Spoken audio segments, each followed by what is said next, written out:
Good morning and welcome everyone. Thank you for joining us for this in-house recruitment webinar. My name is Jamie Barnes and I'm the marketing manager here at the In-House Recruitment Network, the fastest growing community for in-house recruiters and HR professionals in the industry. Today's webinar is in partnership with Hackajob. For those of you that don't know, Hackajob is an AI-enabled, unbiased and data-driven hiring platform that allows employers to fast-track their recruitment process by hiring engineers who have proven their ability in a specific domain. Almost 1,000 companies such as Argos, Capital One and Apple have found success through the Hackajob platform by reducing their time to hire, engaging with candidates and most importantly, hiring based on technical ability. The title of today's webinar is Understanding the Impact of Data-Driven Recruitment and How to Remove the Bias. It's a really hot topic in the industry at the moment and we're delighted to be joined by Luke Coleman, who's a Senior Tech Talent Partner at Argos, and Mark Chaffey, Co-Founder at Hackajob, who will be today's speakers. Before we get underway, I have a little bit of housekeeping. If you have any questions during the presentation, please type them into the box on the right-hand side of your screen, and we'll come to those at the end of the presentation. Now, without further ado, I'd like to hand over to Mark to get us underway. Mark, over to you. Thanks, Jamie. Hello, everybody, and welcome to today's webinar. Today, we're going to discuss the impact of data-driven recruitment and how to remove bias, whether that's conscious bias or unconscious bias, specifically focused within the tech industry. So who are we at Hackajob? Jamie kind of gave us a brief overview there. What we've built at Hackajob is an online recruitment platform that allows companies to fast track their hiring process by hiring engineers that have already proven their skills within specific domains. We've been going for more than 3.5 years now, and in that time, we've built a community of more than 40,000 technical candidates based all across Europe and helped more than 700 companies hire technical talent, helping some of the biggest companies in the world, such as Apple, and some of the most fantastic digital players in this industry, such as Argos. Sat next to me today is Luke Coleman, who I'll let do a quick intro on himself. Hi, guys. As the guys have said, I am the Senior Tech Talent Partner at Argos. I have been with Argos for coming up to around 4 years. 4 years ago, we set off on a digital transformation. We had no software engineers. Everything was built externally by consultancies.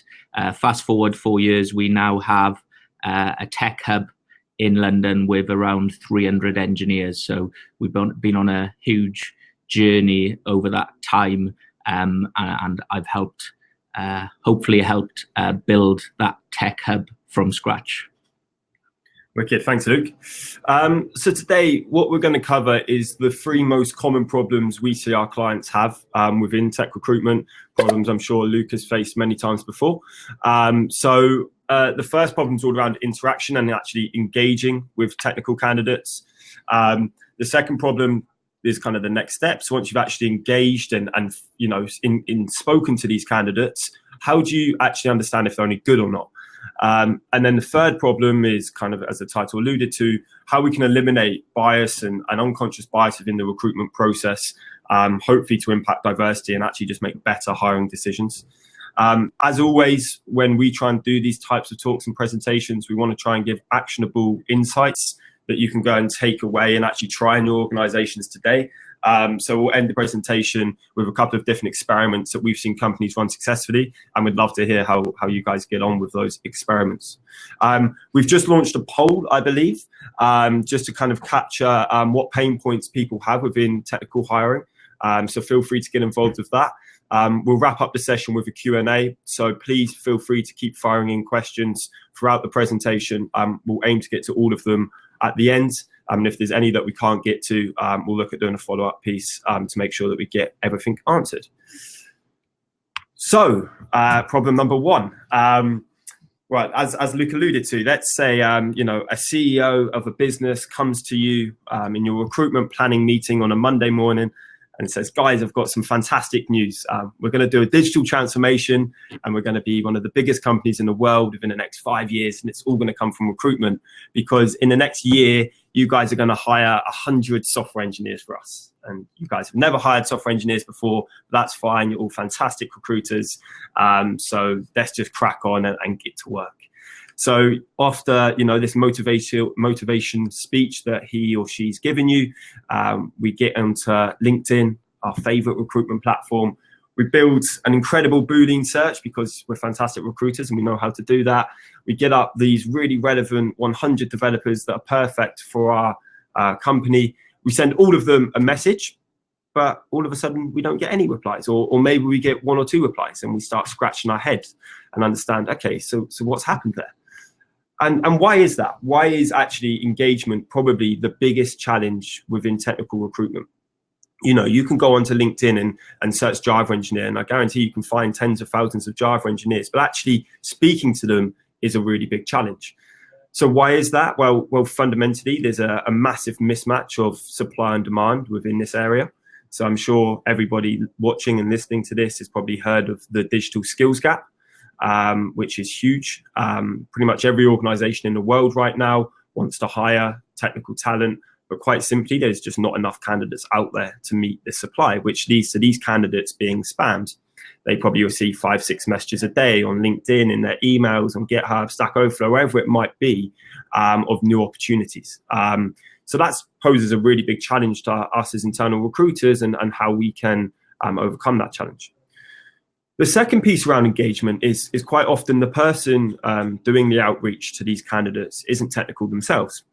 And that can lead to a really poor candidate experience. If you message a candidate who is a front-end engineer and say, hey, I noticed you work with JavaScript, you'd be fantastic for our Java engineer position, you're going to lose a lot of credibility with that candidate very quickly.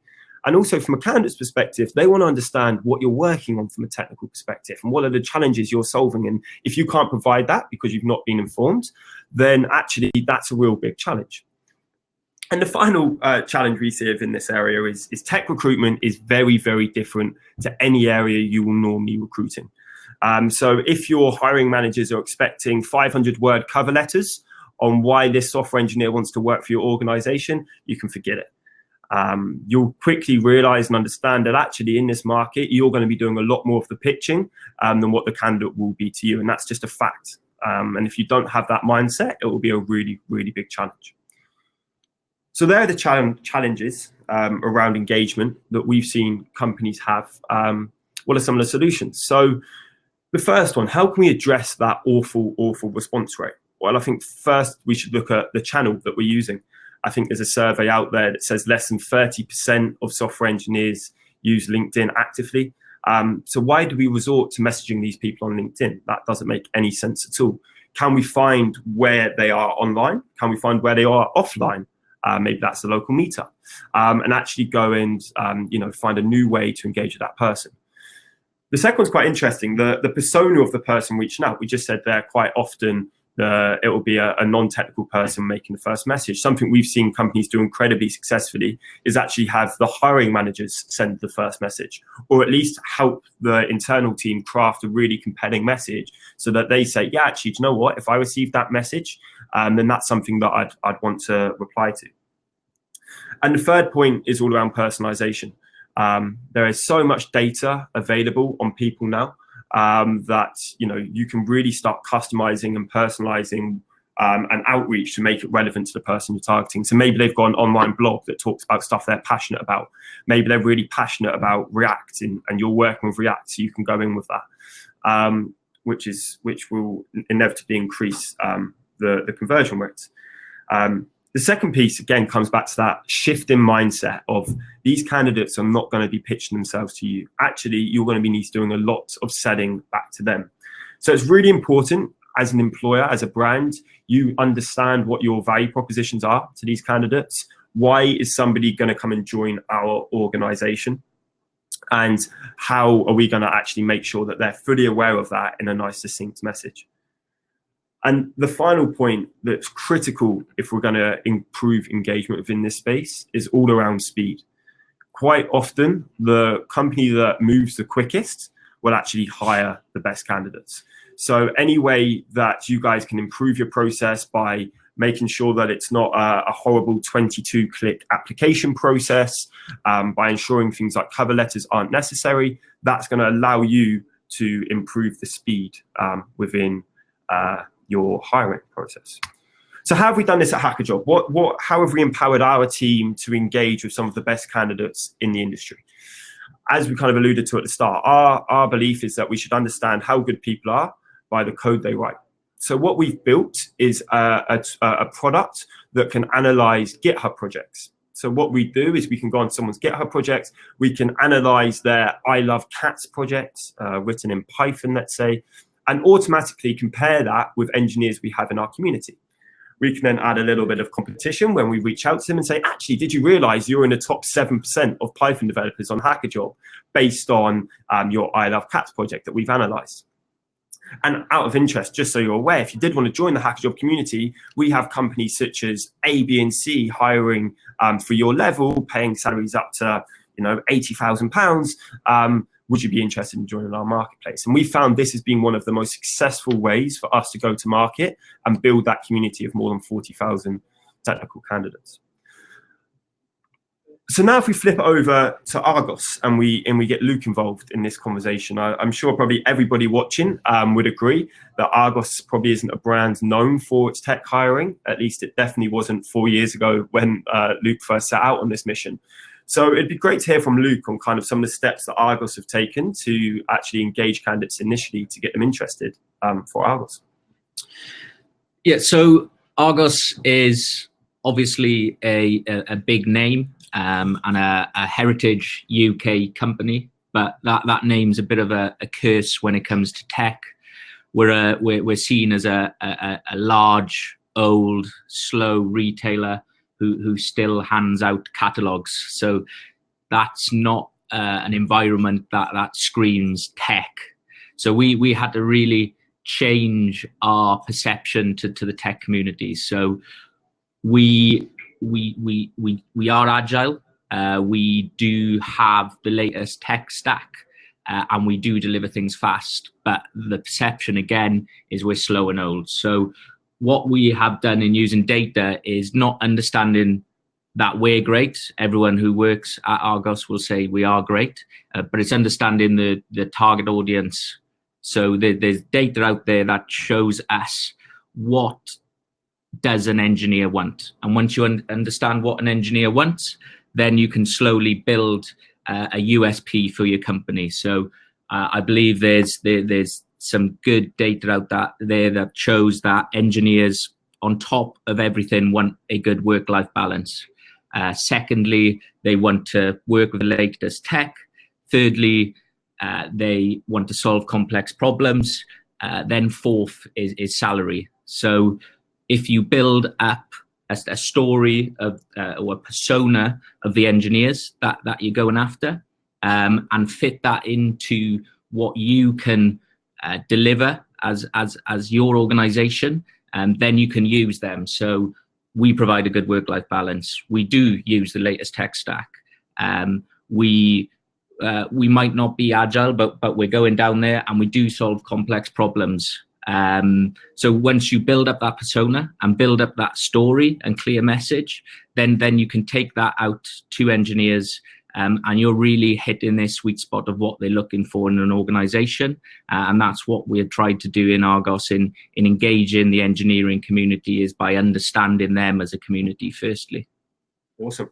And I think the data we've collected at Hackajob would absolutely kind of agree with that those big motivation factors around wanting to use the latest technology, having that environment where they can upskill, learn, develop, and have that investment put into them, and solve really complex problems is something that definitely resonates with the data we've got.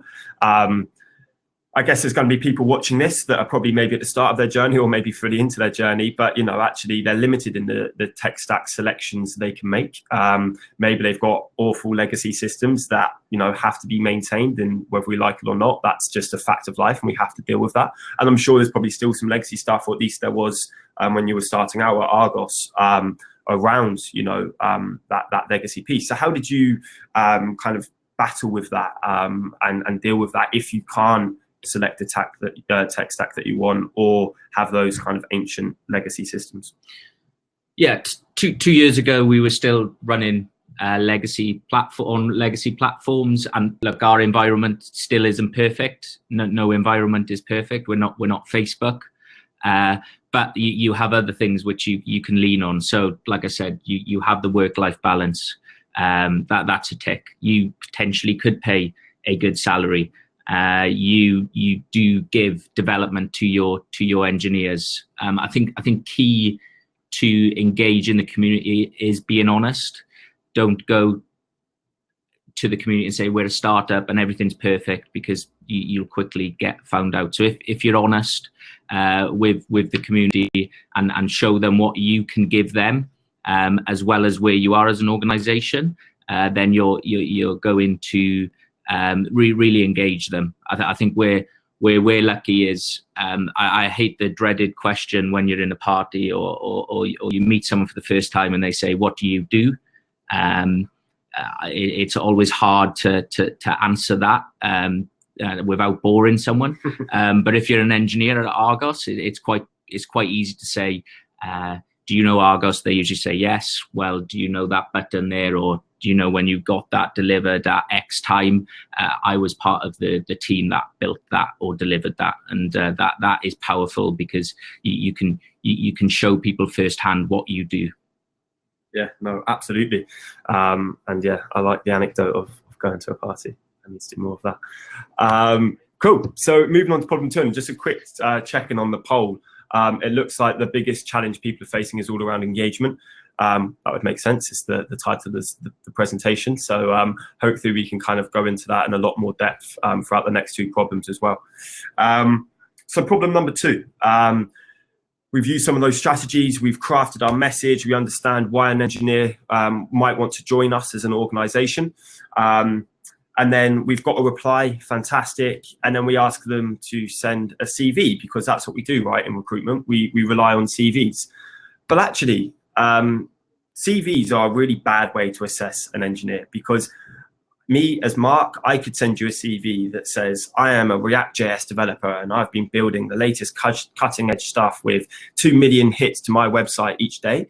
But I haven't. And actually what we'll quite often find is that people chuck in keywords, because that's how the old recruitment platforms worked, right? You know, you would go onto a job board, you'd search some keywords, and that would pull up the most relevant profiles. And I'm sure probably if there's some experienced recruiters on here, you've probably seen it where candidates have keywords written in white on their CV. So it just pulls up all of them, but it's not actually visible on their CV. So assessing a candidate or assessing a developer by the keywords on their CV is just fundamentally probably the worst way to go. The buzzwords on there mean nothing. And quite often the biggest pain point will happen is a candidate will look fantastic on paper.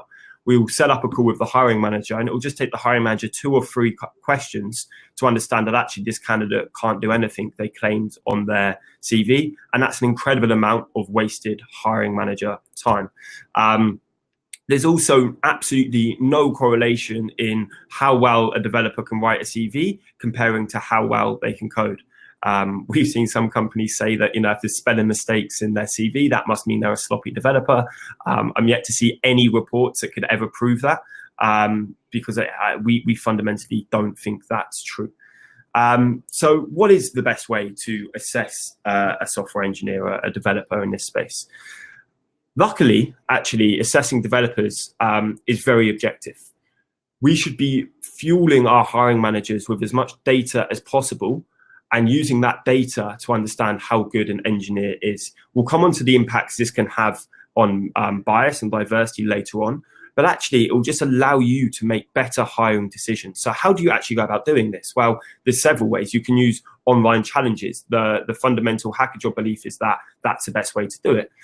You can use open source projects and analyze those. There's several different ways where you can get data about how good an engineer is by the code they write, and not by how many buzzwords are in their CV.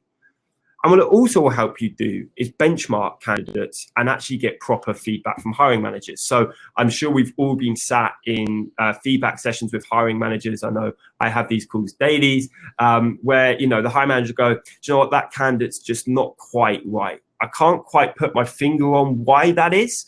It's just a gut feel that they're just not quite an engineer that's going to fit in here. Well, actually, if you've technically assessed a candidate and you can benchmark that candidate and use that data to actually say to a hiring manager, well, actually, I'm going to challenge you here because in all of the assessments we've done on this candidate, they've scored in the top X%. And we've shown over a period of time that that works. Because what you can do with data is then actually relay it when this candidate joins your organization. So how well is the data you're collecting throughout the recruitment process predicting success for that individual at 6 months? Or at 12 months, or at 24 months in your organization. And then over a couple of year time period, you've built a fantastic data set that actually says, if a candidate does X in our interview process, that may be an online challenge, that may be an in-person interview that's assessed fairly and objectively, then we can predict they've got an 80% chance of being a real success in this organization, which then obviously saves massive time and cost in having to replace employees that didn't work out. So again, how have we done this at Hackajob? Our fundamental belief is that you shouldn't assess how good a developer is by the number of keywords in their CV, but by assessing the quality of their code. So at Hackajob, how we work is we're a matching platform. A candidate will come onto our platform, they will highlight their strengths by solving our online challenges, and then when they're ready to go live into our marketplace, we will use that data to match them with companies looking to hire. Again, it has a huge impact on diversity and inclusion, but actually it will allow you to see engineers that are good based on their ability, not good based on how many keywords in their CV, which means you then have to speak to less engineers, spend less hiring manager time to make the same number of hires. So as an organization, you radically improve your time to hire. I think the stat on time to hire in the UK is over 50 days in this area. In Hackajob, we've got it down to over or around the 2-week mark, which is huge. And that's all taking this data-driven approach of understanding how good an engineer is by the keywords, not by the keywords in their CV, but by the quality of their code. So again, flipping it to Argos. Luke, at Argos, how do you kind of assess a candidate initially? What are you looking at? Once you've engaged them, what are the things that you're kind of looking at? So when I have a CV and introduced to an engineer, or they come back to myself and share their profile, I'm probably going to highlight my unconscious bias here when it comes to what I look for, and this is everyone has their own ways, and again, like I said, everyone has unconscious bias, regardless of if they think they don't. So when I look at a CV, I have five different things I focus on. One is the companies they've worked for, and understanding how long they've been at them companies. So that's a bias to stay in power. Secondly is the tech stack. So what tech stack have they worked with? Again, that's highlighting Mark's point on keywords. But if they have worked with a tech stack that you work with, then you know that they are right for your organization. Ideally, we don't focus primarily on Java engineers per se. Java is our tech stack. We try to focus on good engineers. So regardless of what tech stack they've used, we measure potential as well as their current technical capability within their chosen stack. Also focus on how they've written their CV, which again is a bias, because I wouldn't say engineers are great at writing CVs, but how do they portray their achievements? Have they explained what they've done? Have they explained what they've built and how they built it? Then education, and I'm not saying they have to have been in top 20 universities. It's more of understanding their background and career trajectory. Did they do computer science? That's normal. Or did they do Spanish? Okay, so if they did do Spanish, then you focus on other areas. What are their interests? Have they been working with computers since the age of 6? So they might be great engineers. They just wanted to do Spanish at university, and you shouldn't count people out from what they've studied. You'll just use that as a tool to ensure that they're really interested in development, rather than knowing that they can get paid well if they go into being a web developer. Also, a key thing of myself, which again highlights unconscious bias, is format of the CV. I'm very good at potentially being quite annoyed if someone hasn't formatted their CV right, and that is rightly or wrongly. If someone can't portray their CV in the right way, then it's gonna put them on the back foot with myself, which again is the wrong way to look at things. Luke is conscious of his unconscious biases. But no, it's really interesting, and it's really interesting to see how much data can we use to kind of impact those things. Our whole platform built on machine learning, so it's an ML score that will predict how likely Argos are to hire the next candidate when we match them. And of course, there's more data points that we factor in than just the challenges they've completed on the platform. The challenges they've completed on the platform is definitely the highest weighted point, but there's obviously lots of other things that are in play when we're recruiting within this space. So on kind of the technical assessment piece at Argos, Luke, how have you kind of used that? Because, you definitely don't just rely on these traditional metrics. You've got, quite a thorough technical screening process as well. So how have you kind of used technical assessment to identify someone's strengths who maybe had a really awfully formatted CV, but you were like, there's something in there, and you kind of wanted to prove that with a technical assessment? Yeah, so the technical assessments allow us to take away our unconscious bias. So if all 5 were not ticked on my list, then our online tests enable us to see that they are potentially strong engineers and are really good at what they do. So we have a number of online tech tests depending on areas. So we have one tech test for our software engineers within backend. We also have a tech test for our front end engineers, which really show their ability. And what that has helped with is if they pass that tech test, the conversion rate from face to face has really increased from 1 to 4 to 1 to 2. So that's great because it saves our teams time in terms of from an interview perspective as well. I think tech tests are going to change quite significantly over the next year or so.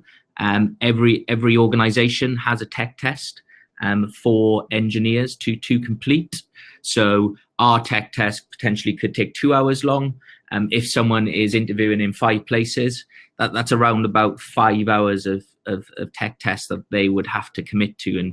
And when I'm looking for a job, I wouldn't want to be doing 10 hours worth of tech tests. So I think where Hackajob can play a key part in the shift is having that tech test for all companies to know that an individual is strong at what they do, and therefore they save time in terms of that 10 hours of not that laborious another test. And I think I believe Silicon Valley have completely shifted from all companies sending out tech tests to a general screen, to then being able to do whiteboard assessments in really measuring the person and their capability in-house rather than over a computer.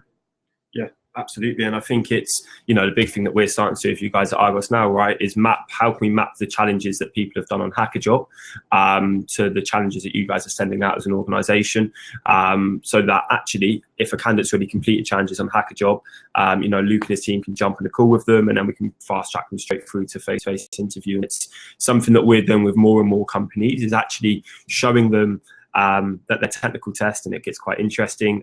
Engineers get quite proud of the tests that they've built, and it can be quite hard to change their opinion on them. But actually, if we can show them through data that, our challenges, or general challenges, probably assessing on the back end, computer science fundamentals, on the front end, maybe some practical examples with a specific framework. How can, we show that actually that's good enough to bring someone in on site and still keep that 1 to 2 offer ratio when we get on site, which is fantastic. It also helps with pace as well. So pace is really important in this industry. First stage interviews usually lead to offers. So if you're having a tech test for 2 hours, you're probably going to have to wait until the next week in order for an engineer to complete that. By the time they're on the market, they're probably off the market in, I don't know, let's just say 5 days. So if you have the tech test already done, you can then organize that face-to-face where you really get that engagement to say how great you are and understand how great they are in order to make that offer quickly as well. Yeah, fantastic. No, I absolutely agree. So before we dive into problem 3, I know there's been a couple of questions asked. I think we're looking quite good on time, so we hopefully should get to them before the end of this session. Please keep firing in the questions, because if not, we'll do some follow-up content. We'll probably do like an Ask Me Anything blog or something like that. So yeah, please keep firing in the questions. But yeah, I guess the final problem we're going to discuss today is all around bias and unconscious bias in the hiring process. So there's been a study done recently. I think The Guardian wrote up about it. It was some researchers, I can't remember from what university off the top of my head, but they analysed GitHub commits. So for those that aren't familiar, GitHub is a place where engineers can store code for projects and contribute to other projects. And what this study found was that when gender wasn't visible on a developer's profile, female submissions were accepted at a higher rate to male submissions. So I think the numbers are there. I think it's about 4% higher acceptance from female submissions to male submissions when gender wasn't shown. The second gender was shown, these numbers flipped, and they didn't flip a little bit. It became something like 85% of male submissions were accepted versus 65% of female submissions were accepted. So what does this mean for us in the tech industry? Well, actually, what it probably means is there is systemic sexism within our industry. I'm sure that engineers who have, been accepting and rejecting submits on GitHub wouldn't ever consciously say that, yes, obviously men are better than women at writing code, because it's, the previous slide just showed, statistically not true. It shows how we are so riddled with unconscious biases as hiring managers, as recruiters. And it's not just a diversity piece. We work with organizations that are obsessed around university background, and you dig into it further and you find out actually the hiring manager, attended a specific university. So everybody who's a good engineer must have attended a university that good. There's examples with outside of the tech industry where, someone walks into an interview and is wearing the same tie as the interviewer, so they know they're going to get the job. These types of things are riddled throughout the whole hiring process, and it creates massive, massive challenges. And then kind of coming back to the diversity piece, diversity is a huge problem within tech. We're pretty proud at Hackajob that actually we have a higher percentage of female candidates in our marketplace than what the industry average is. And we think that's because our message to market is, come to Hackajob to get a job based on your skills and nothing else. And we think that really resonates with people. But how many of the people watching this webinar actually know the diversity levels within your organization? And not just within your organization, but within each company, within each team within that organization. Because whilst your overall organizational levels may be 50-50, actually probably when you look at tech, it's probably more like 80% or 90% male and 10 to 20% female. So if you don't have that data up front, it's very hard to actually then improve diversity. And your data should go beyond that. Your data should look at, actually, if we have 10 female candidates going through the interview process and 10 male candidates going through the interview process, how many hires are we making at the end? Are we making 5 male hires and only 1 female hire? Okay, why is that? What is the problem that we have within our recruitment process that's leading to these results? So to try and tackle bias and unconscious bias within the recruitment process, it's so important you try and get as much data as possible from how diverse your workforce is to how diverse your interview pipelines are, to then ultimately how diverse your final round interviews are, because that's the only way you're actually going to be able to improve it. So what have we done to kind of help remove bias from the hiring process? as I was kind of saying, we're really proud of the fact that actually at Hackajob, we're higher than the industry average. I think we're twice as much as the industry average in the number of females we have in our community. Our message to market on the candidate side of our marketplace has always been, come to Hackajob to get a job based off your ability, not based off, your gender, your ethnicity, whatever it may be. We'll show on the next slide that actually this opens up a whole new talent pool for organizations as well. A lot of companies are now issuing tests to tackle unconscious bias. So I think this is a general statistic, not specific to tech, but around 40% of companies are now issuing tests to tackle this. And something that's probably a little bit controversial is machine learning and how we use machine learning and how the wider industry using machine learning. So what we're very conscious of when we've implemented machine learning at Hackajob is to train it on an unbiased data set. So as I was saying earlier, in our ML model, the highest weighted data point is how good an engineer is on the challenges they've solved on Hackajob. There are countless studies that show out there that actually machine learning has led to worse decisions from a diversity perspective, from an unconscious bias perspective, because it's been trained on a biased data set. So I think there's an example in America in the criminal justice system, they were using a machine learning algorithm to predict whether someone should be sentenced or not. But that machine learning algorithm had picked data from the last 3 decades in America. And whilst my American politics isn't fantastic, I'm pretty aware of some of the huge issues they've got around race and diversity there. So actually that machine learning algorithm was using bias and, in that case, probably racism that is systemic for the previous 30 years to make decisions. So it's really important when we're looking at machine learning that we train it on unbiased data sets. And as I said, that's what we've tried to do at Hackajob. To give you some practical examples of how companies have done this, it always helps when someone can actually show you the truth. So we've got a couple of examples here of candidates that have been hired in the last couple of weeks on Hackajob. So there's a candidate called Bozadar. His CV would have read that he was an Uber driver because that was his job at the time. But what his Hackajob profile showed was actually he had scored 83% in a level 4 challenge within C#. So level 4 is the second hardest challenge you can get on our platform. So an incredibly impressive score for someone at his level to achieve. And Cinetech, an organization hiring, saw his profile and was like, okay, he doesn't have much commercial experience, but actually looked at his code, looked at the work he had done on the challenges and went, that's really, really impressive. Let's speak to this person, and ended up hiring this person. Claudia, another candidate, she was based in Romania. Now, there'll be certain hiring managers out there who will have stigmas about that and say, actually, no, people have to have worked in the UK before. She's a female candidate as well. She had scored 82%, again, in quite a complex Java challenge, and got hired at Moo as a midweight engineer. And then another example is a candidate called Sneer, who was on a tier 2 dependent visa. So didn't require sponsorship to the UK, to work in the UK, had the right to work here, a female engineer, but again, lots of organizations will say, dependent visa, not sure about that.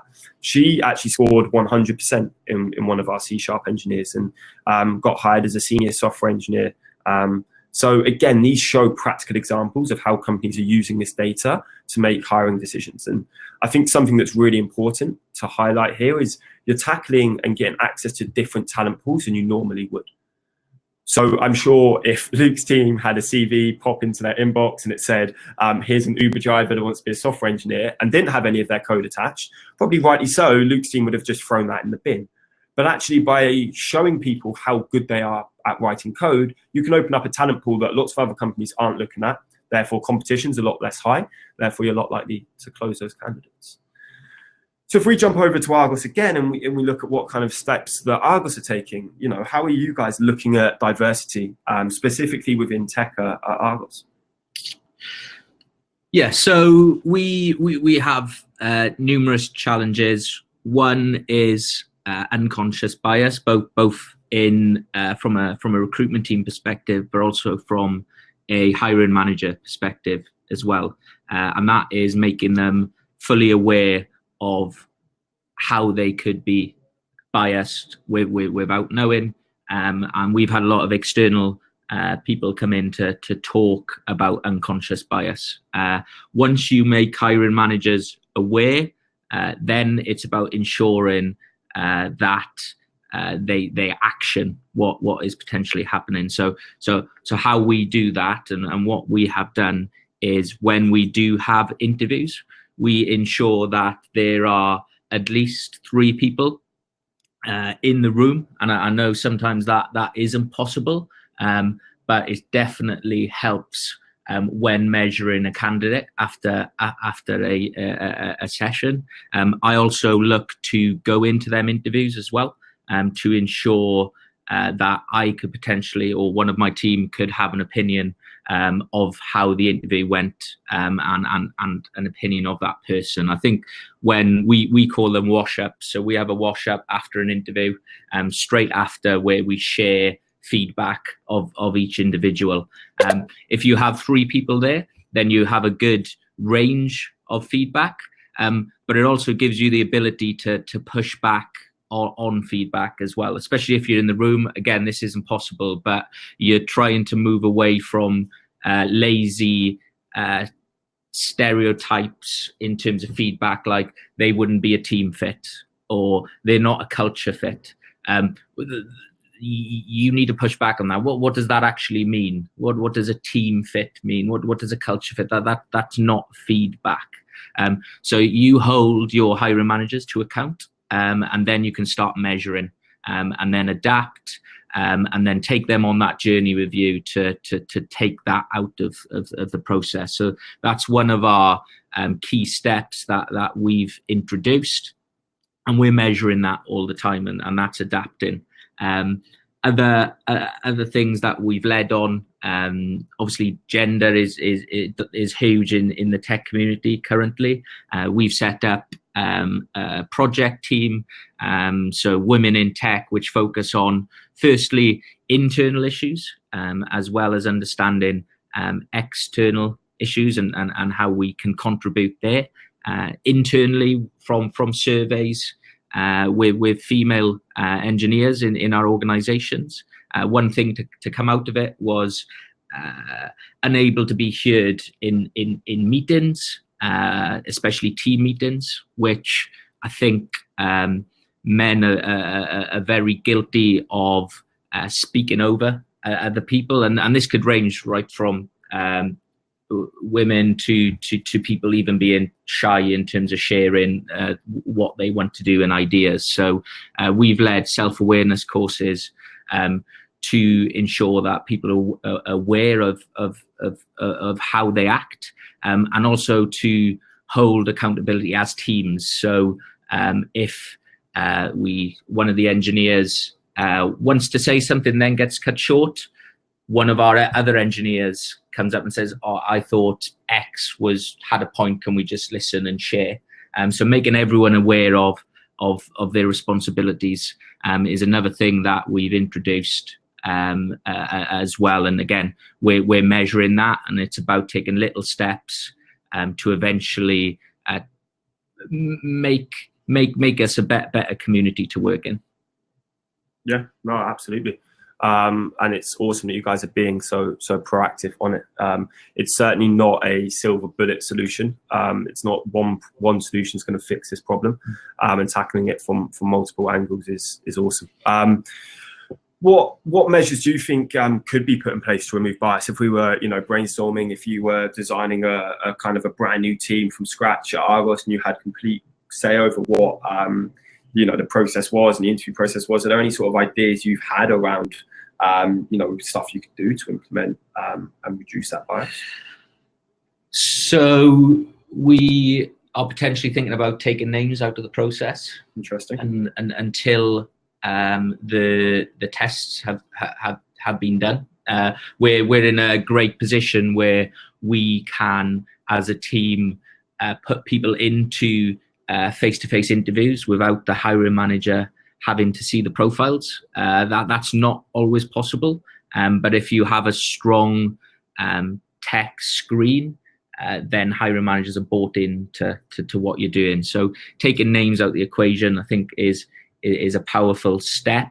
I think taking salaries out of the equation as well, because we're biased to what someone currently earns rather than what they should earn. we had a woman engineer who told me that when we were going through the process, she was great, extremely strong, and we wanted to offer her. And then when it came to the end, I said, "What are you looking for?" And she said, "Okay, I would like X." So I went back. We discussed it. We looked at our internal salaries, and we said, "Yeah." Man on measures up to that, and we offered. 2 days later, she told me that she was going to ask for 10k less, but her friends have said, "No, you're definitely worth X. Ask for X," and she definitely was worth X. It's just that her maybe bias that she was earning a lot less than what she would have deserved, and thankfully, she asked for that. So what we can learn from that is measuring ability on how they performed, rather than measuring them on what they currently earn. Yeah, and again, absolutely agree. We see it pretty much every day at Hackajob. A candidate will get hired on the platform and they'll get a 20, 25k pay rise. And when we work with larger enterprises and HR have to sign off on that, they always say, well, there's absolutely no way we're going to approve that salary. You know, at most we'll approve a 10% lift on what they're currently earning. And again, it comes back to that point, hiring within tech is very different. And it's not that people are getting a 15, 20k pay rise because the market's inflated. It's to Luke's point, but actually, you know, maybe they're just completely undervalued where they are now. You know, we have a lot of candidates that are relocating from Europe, and companies try and benchmark their salary from what they're earning in a completely different country to try and make decisions. And it doesn't make any sense. Actually allowing and having a clear kind of grading system internally so you can compare people and makes complete sense. So that's kind of the three problems we've been discussing. I appreciate that a lot of this is focused on tech and how tech will, you know, fundamentally change recruitment. However, we do just want to point out that we do not believe tech will replace humans in the recruitment process. We're very much of the opinion that tech will enable humans to make better decisions. Until it's artificial intelligence hiring artificial intelligence, and probably by that point we're dead because the robot revolution has taken over, we fundamentally believe that humans play a key part in the recruitment process. So as mentioned at the start, we always like kind of having some actionables that people can go and test in their organization. So a couple of really simple, like hopefully something that's not crazy to implement, is a couple of ones around the problems we've discussed. So first one's asking the hiring manager to write the first interaction. I'm pretty sure the team at Argos do this pretty much every time we see a new role on the platform. There'll be a new message that's specific to that role and why would someone want to come in and work for that team. Something that you guys could literally implement this afternoon. Impressions, trying a technical test instead of reviewing CVs, or maybe not even a technical test, but getting people to review GitHub profiles rather than reviewing a CV first, and getting people to make that first judgment on the code that this candidate writes, not on actually, you know, they went to Oxford University. And something that Luke mentioned that they're looking at doing, something that we're looking at possibly doing is removing names from first stage interviews, from test results, to see if that has an impact on the diverse pipeline we're getting through. So we'd love it if you guys, you know, tested any of these out. We'd love to see how you get on with them. We think they should help. We've seen them help countless times before. So yeah, hopefully they can. So thank you guys for listening today. As a thank you, we're giving everybody who's attended the webinar a 10% discount on their first hire on Hackajob. We are going to jump into some Q&As now. So it'd be great if anyone's got any further questions, please pop them in. We'd love to answer them. I think we've had 5 or 6 come through, so we'll try and get as many as possible done now, and then hopefully we'll hear from you guys soon. If there's anything that we can do and add value, just give us a shout. Perfect. Thank you very much, Mark. That was really insightful, and it was great to kind of hear firsthand the experience that you, Luke, have gone through at Argos, producing that tech talent team. So we've had a lot of questions that have come in, so we'll do our best to get through as many as possible. Just like to start off with this one that we've had sent in by Sarah, who asks, what technical tests do you have in place for different types of technical people? Yeah, interesting question. Really interesting. So I think it's really important that we don't assess every technical candidate with the same tests, because they have different skills for the roles they're going forward for. So at Hackajob, how we look at it is we'll have tests for back-end engineers that can be solved in any programming language on the back end. And that might assess their computer science fundamentals, that might assess how they work with RESTful APIs, etc. We'll then have assessments for front-end engineers, because again, you're probably not going to be working with some of the more complex algorithms or data structures. So we'll have different tests for those guys. We'll then have specific tests for DevOps engineers as well. Again, a different skill set that's booming within this area. Again, probably should be assessed in a different way. So we've built 4 different assessment types to allow us to make sure we're highlighting people's strengths. And I think the big thing when we're doing technical testing to emphasize is we're not trying to trip candidates up. Like, this isn't a case of trying to, chuck in trick questions and see if they struggle or not. What we should be trying to work out is how can we allow this person to highlight their strengths? Because actually what we should be looking at is what are they really good at and what value can they bring to our organization. So that's why we've designed these different tests for the different skill sets that we see quite often recruited on the platform. I think you guys at Argos have done something similar as well. Yeah, we have different tests for different areas. So our UI engineers will do a different tech test to our software engineers who focus mostly on back end. So it's not a one size fits all. So it's making sure that we get the tests right. And again, the tests are key in showing how forward thinking you are as an organization as well. Because the engineers won't see tests as a boring slog. You want them to because developers love solving problems. So if you give them a problem to solve over an hour and they really enjoy it, then that's going to put you in a strong light to engineers. So hence why, again, it's not a one size fit all when it comes to tech tests. Very much both. And so another question that we've had in is, how can you ensure that candidates are screened correctly and with haste due to market competition? Mark, I don't know if you wanted to start off on that one. Yeah, absolutely. So I think it's kind of been a recurring theme throughout the presentation that speed is so important. I think something that you've got to ensure with a technical test is that you're mindful of people's time. So there'll probably be people watching this that will say, actually technical tests are one of our biggest challenges because we have the highest dropout rate at that stage in our interview process. And for every 10 technical tests we send, we only get 2 or 3 back. What we've really got to understand is, okay, what are you asking a candidate to do in that technical test, and be mindful of their time. There are what is called take-home technical tests where the candidate will complete it on their own machine. And even if you tell a developer, okay, only spend 2 hours on this, naturally they're interviewing for a position. They're going to want to give themselves the best opportunity possible to demonstrate their skills. So they're going to end up spending 6, 7, 8 hours on it, which means there'll be quite a high drop off. So one thing we've seen people do is have timed tests. So, and that's not to have a time pressure on the candidate, but it's to say you've got 60 minutes and that's all you've got. So don't worry about spending 8 hours on this solution. You've got 60 minutes and we just want to see the best you can do in 60 minutes. Realistically, it probably should take you 30 minutes. We're not trying to assess how well you work under pressure, but having that time limit is kind of respectful of someone's time. I think the more extreme measures we've seen is people compensate candidates for the time they spend. So people might invite them in for a day and work with them for a day and compensate them. I think that's probably a little bit extreme. But I think it's being really mindful of their time, designing a test that shows their strengths, and kind of allowing them to complete it within a specific time. And then obviously using any data you've got already on the candidate. So most engineers will have some form of GitHub project or Bitbucket or whatever. Can you use public data and show, actually, yeah, this candidate looks great from the code they've written? That's effectively what we're trying to do, is screen people up front so that when it gets into the hiring process, actually, yeah, we can do a quick phone call. We've already seen the technical test they've completed on Hackajob. Bang, we can get them straight in for a face-to-face interview. So I think using any data available to you to understand how good they are technically and using that to skip your technical test can be really, really valuable. Anything to add to that, Luke?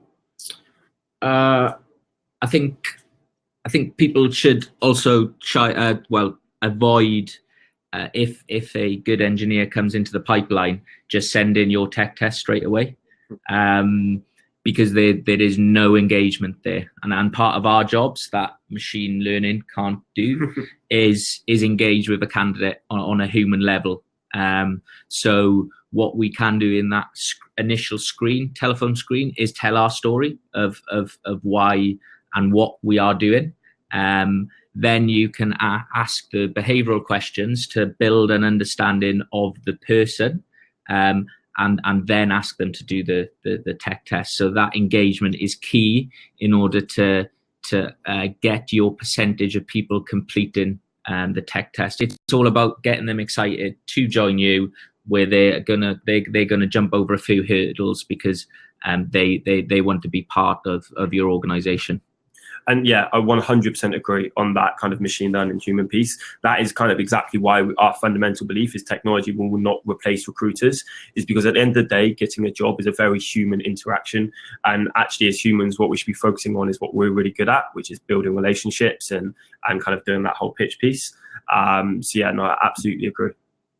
Perfect. Thank you for that, guys. That's really great. So another question we've had, and it's quite an important one as well, is how do you get around the challenge of not being a tech brand when you're engaging with these tech candidates? We're seeing this come up a lot across the industry. So any insights on that would be great.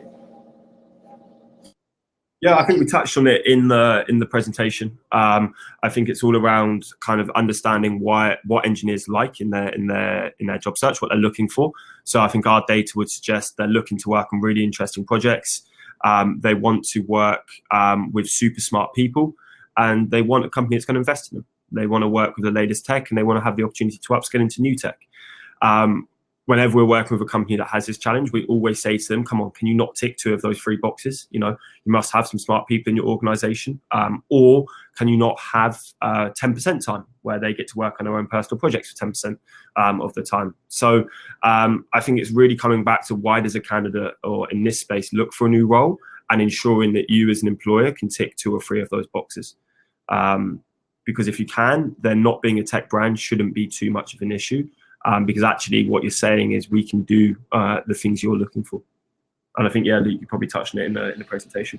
Yeah, as Mark highlighted, it is about building up that persona of what do engineers want, and then working backwards to say, what can we give an engineer? We're not a tech brand, and not everyone is going to want to join us. That's just the nature of recruitment and the nature of tech recruitment as well. But it's just making sure that your story fits into potential people who are open, and then once they are open to having conversations with you, then you make sure that engagement is high. Thank you very much. Now we're running out of time, so I'll just make this one our last question. As mentioned before, we'll follow up on all of today's questions in a nice content piece after this. But so the last question is, what methods are employers using to engage with tech talent whilst they're studying at university? Interesting. So we thought a lot about this. Kind of on our platform, we have everyone from students, grads, right up to sort of principal software engineers. But something we're quite interested in is how we can do more of that student and grad population. So I think actually the best way to engage is running coding competitions. Now, these can be physical. So these could be hackathons that you get involved with. So there's some fantastic hackathons organized by some awesome university societies across the UK. Whilst I was studying at university, we got involved with them. At Hackajob, we've been involved with them as well. So you can do physical competitions. You can go along and be a sponsor and even contribute an API that they can work with on the hackathon, which is going to be awesome. But I think also what's really interesting is running online competitions. So we've seen companies do this really successfully using our technology. I think Compare the Market did one a couple of weeks ago where they posted a challenge online. They ran a competition for 2 weeks, specifically targeting kind of the student and grad population. And then I think they were giving out drones maybe as a prize at the end of it. Or something. And it's just a pure employer brand piece, right? It's not actually saying we're going to hire these people at the end of it. It's saying to this student population, we're really cool. We're solving some really interesting things. And as Luke alluded to earlier, making sure the content on those challenges is really engaging, because ultimately, if it's not, you're only going to shoot yourself in the foot.